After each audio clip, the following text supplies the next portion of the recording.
بسم اللہ الرحمن الرحیم۔ کیا ہاتھ چھوڑ کر نماز پڑھ سکتے ہیں؟ ہدایت اللہ صاحب کشمیر سے پوچھتے ہیں، کیا رسول اللہ صلی اللہ علیہ وسلم نے کبھی ہاتھ چھوڑ کر نماز پڑھی ہے؟ اس بارے میں رہنمائی فرما دیں۔ نبی صلی اللہ علیہ وسلم نے یقیناً ہاتھ چھوڑ کے نماز پڑھی ہے۔ اس کی مضبوط دلیل ہمارے پاس اہل مدینہ کا عمل ہے، جو موطا امام مالک کے جو مؤلف ہیں، امام مالک رحمہ اللہ تعالیٰ، ان کے شاگرد ہیں مشہور قاسم، وہ امام مالک سے نقل کرتے ہیں المدونۃ الکبریٰ میں کہ امام مالک فرماتے ہیں کہ میں نے امام مالک سے جو عمل جو فتویٰ نقل کرتے ہیں وہ اسی بیس پہ کہ اہل مدینہ ہاتھ چھوڑ کے نماز پڑھا کرتے تھے، تو انہوں نے اس سے استدلال کیا کہ رسول اللہ صلی اللہ علیہ وسلم کی نماز ہاتھ چھوڑ کے تھی۔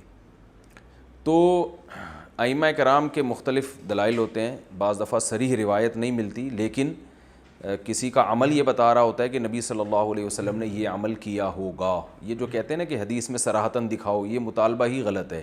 ہر چیز صراحتاً حدیث میں نہیں ہوتی، دلیل کبھی صراحتاً ہوتی ہے، کبھی دلالتاً ہوتی ہے۔ دلالتاً کا مطلب یہ ہے کہ کوئی ایسا عمل ہوتا ہے جس سے لگتا ہے کہ نبی نے یہ عمل یقیناً کیا ہوگا، تو اہل مدینہ ظاہر ہے سارے گمراہ تو نہیں ہو سکتے۔ تو اسی وجہ سے امام مالک کا جو مشہور قول ہے وہ ہاتھ چھوڑ کے نماز کا ہے، اور آج بھی بہت سی دنیا پڑھتی ہے ہاتھ چھوڑ کے نماز، عرب ممالک میں ہم نے دیکھا ہے۔ تو آپ ہاتھ چھوڑ کے پڑھیں نہ پڑھیں، تو دیکھیں کسی ایک فقہ کو فالو کرنا چاہیے۔ امام ابو حنیفہ کی تحقیق ہے ہاتھ باندھ کے نماز، وہ ان حدیث سے استدلال کرتے ہیں جن میں ہاتھ باندھ کے نماز پڑھنے کا حکم ہے، تو دلائل دونوں طرف ہیں۔ تو عامی آدمی کا کام یہ ہے کہ ایک فقہ کو فالو کرے اور دوسرے کو بھی برحق سمجھے۔ تو اس لیے آپ اگر فقہ مالکیہ کو فالو کرتے آ رہے ہیں شروع سے، تو پھر ہاتھ چھوڑ کے پڑھتے رہیں، اسی فقہ کو فالو کریں۔ لیکن اگر آپ فقہ حنفی کو فالو کر رہے ہیں تو پھر اسی کو فالو کرتے رہیں، ان کی تحقیق میں ہاتھ باندھ کے نماز ہے، وہ ان کے بھی مضبوط دلائل ہیں۔ تو یہ جو آج کل فنڈر گیری شروع ہو گئی ہے نا، ہر آدمی مجتہد بنا ہوا ہے اور ایک طرف کے دلائل بیان کر کے یہ ثابت کرتا ہے کہ یہی ٹھیک ہے دوسرا غلط ہے، یہ اسلاف میں یہ طریقہ نہیں تھا۔ تو یہ اب نئی ایک بدعت ہے، اور بس اپنے آپ کو صحیح سمجھنا۔ تو دلائل ہر ایک کے پاس ہوتے ہیں، ہاتھ چھوڑنے کے بھی دلائل ہیں، ہاتھ باندھنے کے بھی دلائل ہیں، رفع الیدین کے بھی ہیں، نہ کرنے کے بھی ہیں، ہر ایک کا اپنا مجتہد کا اپنا انداز ہے۔ تو سب کو ٹھیک سمجھیں، فالو ایک کو کریں، کیونکہ ایک ٹائم پہ سب کو فالو کرنا ممکن نہیں ہے۔ کیا زیادہ غلطی پر 2 دفعہ سجدہ سہو ہوگا؟ اگر نماز میں واجب چھوٹ جائیں تو اس کا ازالہ کیسے کیا جائے؟ ایک سجدہ سہو کافی ہے یا 2 کیے جائیں گے؟ حبیب اللہ، دیکھیے نماز میں جتنی بھی غلطیاں ہوں، جتنے بھی واجب چھوٹ جائیں، ایک ہی سجدہ سہو ہوگا، دوبارہ نہیں ہوتا، 2 سجدہ سہو نہیں ہوتے، ایک ہی سب کی طرف سے کافی ہو جائے گا۔ آنکھیں بند کر کے نماز پڑھنا، کیا آنکھیں بند کر کے نماز پڑھ سکتے ہیں؟ مبین صاحب نوشہرہ سے۔ آنکھیں بند کر کے نماز پڑھنا مکروہ اور ناپسندیدہ عمل ہے، کیونکہ رسول اللہ صلی اللہ علیہ وسلم سے آنکھیں بند کر کے نماز پڑھنا ثابت نہیں ہے۔ تو نماز کے سارے احکام توقیفی ہیں۔ توقیفی کا مطلب جیسے جیسے نبی سے منقول ہیں اس طرح کیا جائے گا۔ تو رسول اللہ صلی اللہ علیہ وسلم سے آنکھیں کھول کے ہی نماز پڑھنا ثابت ہے، اس کی بہت سارے دلائل ہیں۔ تو اس لیے آنکھیں کھول کے نماز پڑھا کریں، آنکھیں بند کر کے نہ پڑھیں۔ بعض لوگ کہتے ہیں کہ توجہ بٹتی ہے ادھر ادھر، تو اس کا بلکہ آنکھیں بند کرنے سے توجہ بٹتی نہیں ہے، یعنی مرتکز نہیں ہوتی، بلکہ اس کا خطرہ ہوتا ہے کہ اور زیادہ خیالات کا حکم جائز ہے۔ اکثر علماء سے سنتے ہیں کہ رشتہ داروں سے قطع تعلق رکھنے والا جنت میں نہیں جائے گا۔ کیا ہمیشہ کے لیے جنت میں نہیں جائے گا یا سزا ملنے کے بعد جائے گا؟ نیز اگر یہ تعلق کسی خاص وجہ سے خراب ہو جائے تو کیا حکم ہے؟ زمین UAE سے جناب گلزمی خان، یہ زماں ہوتا ہے، گلزمی تو پہلی دفعہ سن رہا ہوں، گلزماں چلیں۔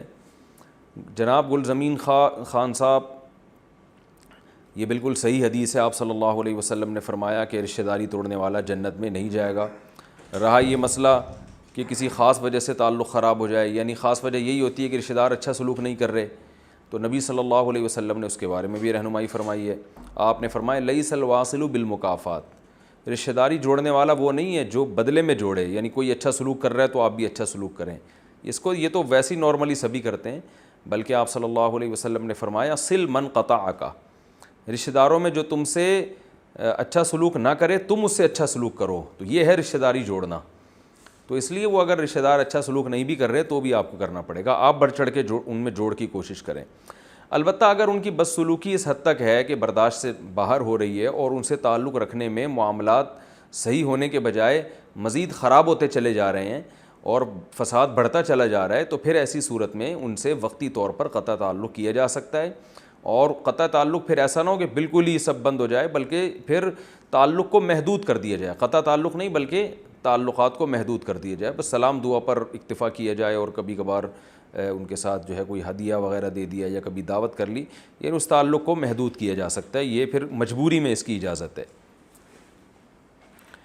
غریب عورت کے پاس سونا ہو تو زکوٰۃ کیسے دے؟ آج کل ہر عورت کو جہیز میں کچھ نہ کچھ سونا دیا جاتا ہے، پھر اکثر عورتوں کے پاس 100 یا 200 روپے بھی ہوتے ہیں، جس کی وجہ سے زکوٰۃ لازم آتی ہے، جبکہ اکثر عورتیں غریب ہوتی ہیں، زکوٰۃ نہیں دے سکتی۔ کیا ایسی عورتوں کے لیے چاندی کے بجائے سونے کے نصاب پر عمل کرنا ممکن ہو سکتا ہے؟ علی حیدر صاحب، جگہ نہیں بتائیے آپ نے کہاں سے بات کر رہے ہیں۔ دیکھیں یہ بات جو ہے نا کہ غریب عورت کے پاس اگر سونا ہو تو زکوٰۃ کیسے دے، تو وہ غربت کا آپ کا معیار غلط ہے۔ جب ایک عورت کے پاس سونا ہے تو شریعت اس کو غریب مانتی نہیں ہے، کیونکہ اس کے پاس اپنی حاجت اصلیہ سے زائد چیز موجود ہے۔ سونا حاجت اصلیہ میں نہیں آتا۔ حاجت اصلیہ کا مطلب جو ہماری بیسک ضرورتیں، میری اور آپ کی جو بیسک ضرورت ہے وہ روٹی ہے، سب سے پہلے وہ پانی ہے، وہ رہائش ہے کہ گھر ملے رہنے کے لیے۔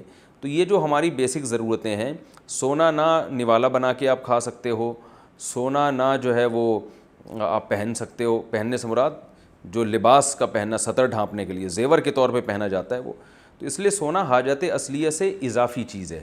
تو جس کے پاس یہ سونا ہوگا اس کا مطلب ضرورت سے زائد اس کے پاس ویسے ہی بہت کچھ ہے، اور سونا آج کل ٹھیک ٹھاک مہنگا ہو گیا ہے، لہذا اس کے ساتھ اگر کچھ پیسے بھی ہوں تو زکوٰۃ فرض ہو جائے گی۔ اور یہ کہنا کہ بیچاری کہاں سے دے گی، تو بیچاری نہیں ہے بھائی، اس کے پاس سونا ہے۔